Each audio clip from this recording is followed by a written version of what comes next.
ces dextrines qui contiennent les liaisons alpha-1,6. Aucune de ces molécules-là n'est absorbable par la muqueuse intestinale. On ne sait pas les absorber. Donc il va falloir poursuivre la digestion. Et la deuxième étape de la digestion, c'est plus une étape luminale, c'est une étape membranaire. Et les entérocytes expriment dans leur membrane apicale un certain nombre d'enzymes qui sont résidentes dans la membrane apicale, donc qui ne sont pas dans la lumière et regardent la lumière, mais sont attachés à la membrane, et vont être capables de compléter le travail de digestion. Et comme vous le voyez sur la partie haute de la figure, la densité d'expression de ces enzymes est variable du début à la fin de l'intestin grêle, et les maximales dans le duodénum et dans le jéjunum proximal, et va progressivement diminuer pour devenir minimale dans l'iléon. Et finalement, ça répond à un besoin fonctionnel parce que l'essentiel de la digestion des hydrates de carbone va avoir lieu dans l'intestin grêle proximal, et que plus on avance dans l'intestin grêle, moins il reste d'hydrates de carbone à digérer et à réduire en monomères de manière à favoriser leur absorption. Alors qu'est-ce qu'on trouve ? Dans cette membrane apicale, on trouve une première enzyme qui s'appelle la lactase.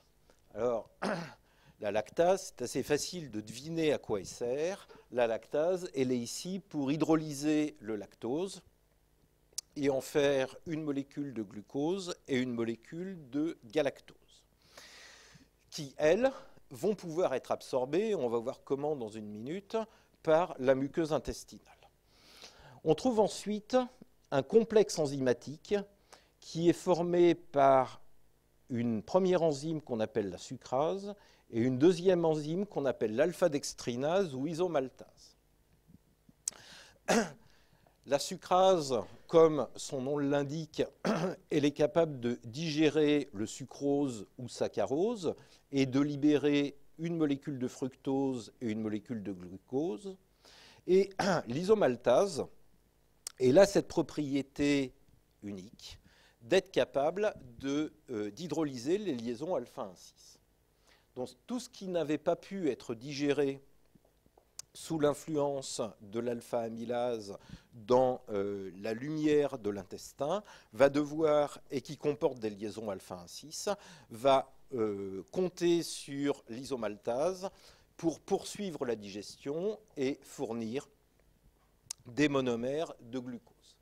Et puis enfin, il y a une troisième enzyme, ou quatrième si on compte celle-là pour deux, qu'on appelle la maltase ou glucoamylase, qui est capable, elle, de digérer des oligomères de glucose, donc des molécules de maltose ou des molécules de maltotriose, par exemple, pour, là aussi, former des molécules ou libérer les molécules de glucose.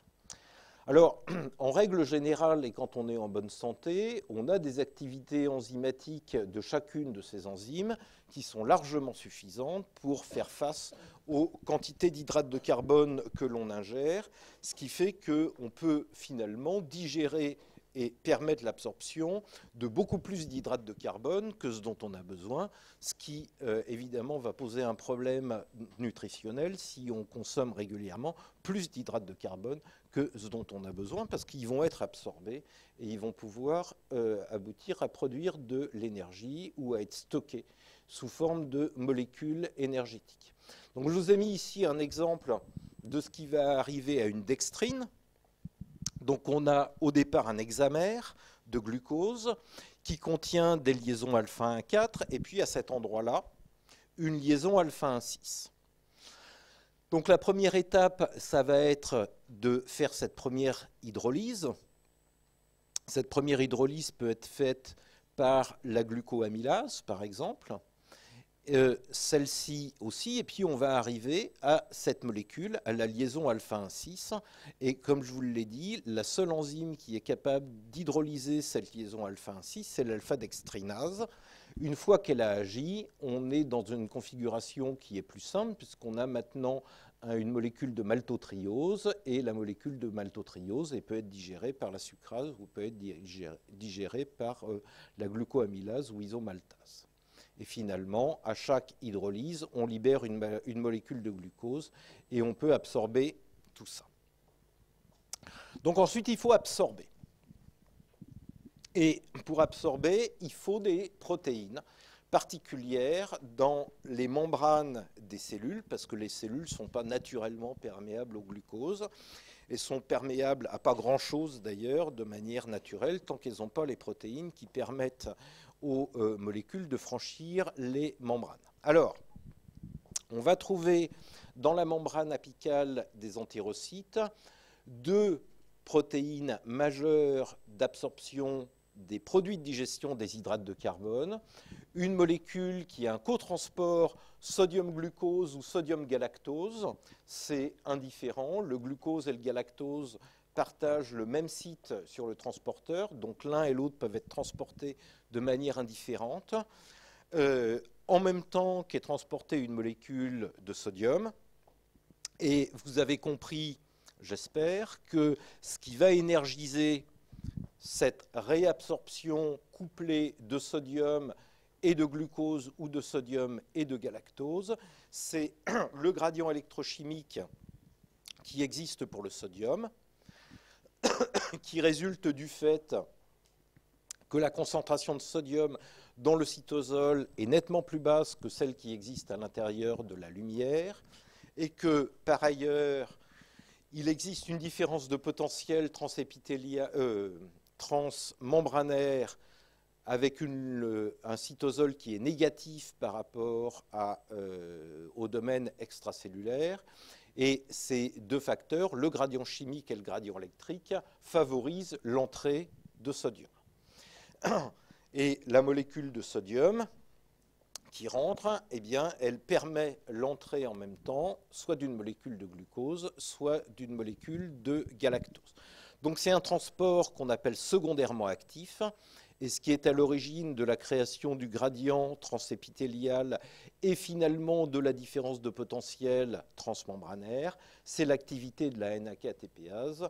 Je vous invite à vous reporter au cours que je vous avais fait l'an dernier sur de quoi dépend le potentiel de membrane, pour vous rafraîchir la mémoire, si tant est que vous en ayez besoin, mais vous n'en avez certainement pas besoin, parce que tout ça est imprimé en lettres de feu dans votre mémoire de manière indélébile. Et à côté de ce cotransport SGLT1, on trouve une molécule qui, elle, est ici pour transporter le fructose, donc qui appartient à une autre famille de transporteurs, qui est la famille des glutes.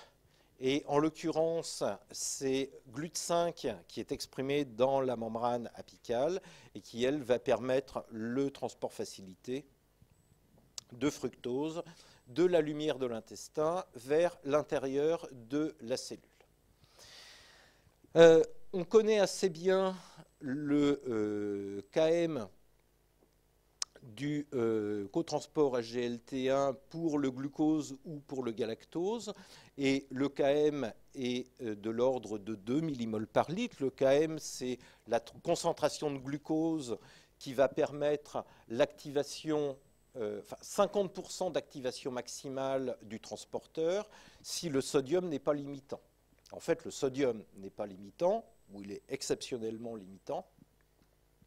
Et après un repas, on a des concentrations de sodium, de glucose et de galactose dans la lumière de l'intestin qui vont devenir bien supérieures à 2 millimoles par litre, ce qui fait que ce transporteur va fonctionner à toute vitesse et permettre une absorption assez considérable de glucose et de galactose. Et puis ensuite, il faut sortir de la cellule. Et ces cellules, ces 3 hydrates de carbone, le glucose, le galactose et le fructose, utilisent le même transporteur dans la membrane basolatérale, qui est aussi un GLUT, mais ce n'est pas le même que celui qui est dans la membrane apicale, ce n'est pas GLUT5, c'est GLUT2. L'étape limitante de la réabsorption, ce n'est pas celle-là. L'étape limitante de l'absorption, c'est celle-là. Alors, la résultante de tout ça est que la digestion et l'absorption sont tellement efficaces que pratiquement chez tout le monde, les hydrates de carbone ont été digérés et totalement absorbés avant même qu'on arrive dans l'iléon.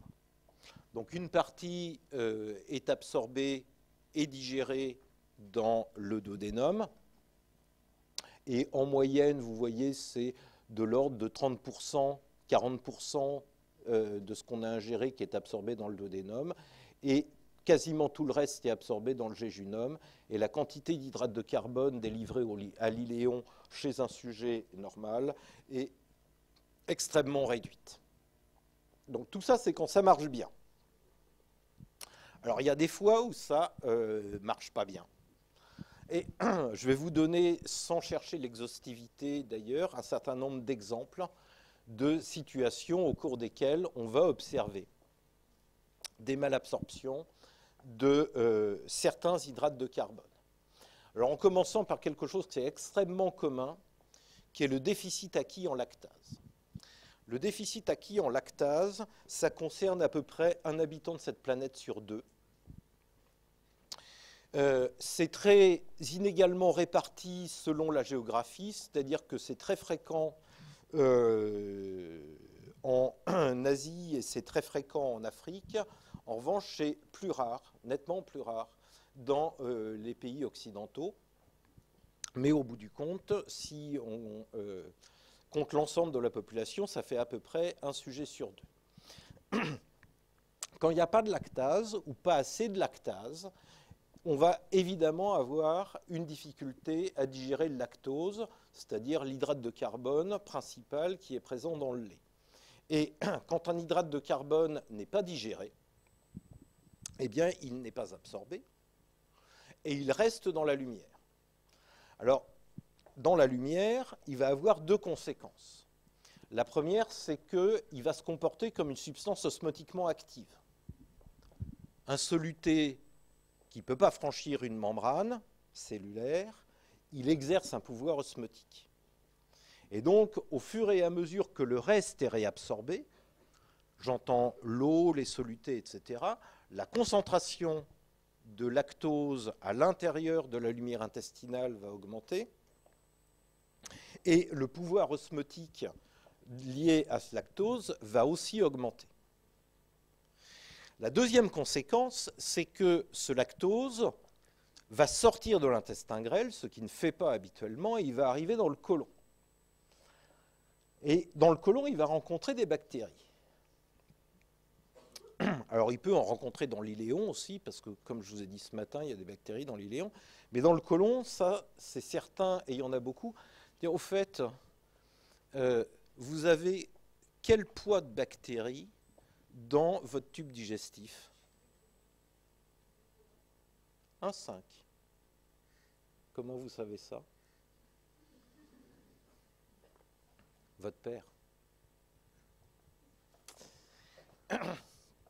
C'est quelque chose qu'on a occulté pendant des années. L'abondance du microbiote intestinal et qu'on est en train de découvrir aujourd'hui, et on est en train de s'apercevoir que ça peut avoir, enfin que ça a des influences qui sont considérables sur l'état de santé des individus.